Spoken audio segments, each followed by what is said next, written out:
नाज़रीन ते breaking news अवां सां शेयर कंदा उमरकोट खां ॻोठ राणा जागीर में चाचे ॿिनि भाइटनि खे कुहाड़ियुनि जा वार करे बेदर्दी सां क़त्ल करे छॾियो आहे। ज़ालिम चाचे कुहाड़ियुनि जा वार करे ॿिनि मासूम भाइटनि जा धड़ सिसी खां धार करे छॾिया आहिनि। मक़तूलनि में 2.5 वरे जो नरेंद्र पुट राजेश मेघवाड़ ऐं 18 महीननि जो सुंदर शामिल आहिनि। महड़ अस्पताल मुंतकिल कया विया आहिनि। जवाबदार भाइटनि खे रांदि जे बहाने वठी बेदर्दी सां क़त्ल कयो आहे।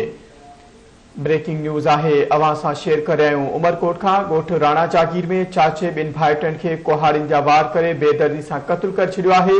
ज़ालिम चाचे कुहाड़ियुनि जा वार करे ॿिनि मासूम भाइटनि जा धड़ सिसी खां धार करे छॾिया आहिनि। मक़तूलनि में 2.5 वरे जो नरेंद्र पुट राजेश ऐं 18 महीननि जो सुंदर शामिल आहिनि।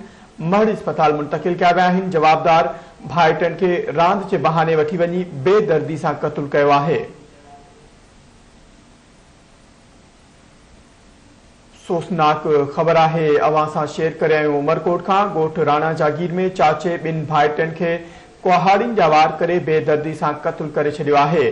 ज़ालिम चाचे कुहाड़ियुनि जा वार करे ॿिनि मासूम भाइटनि जा धड़ सिसी खां धार करे छॾिया आहिनि।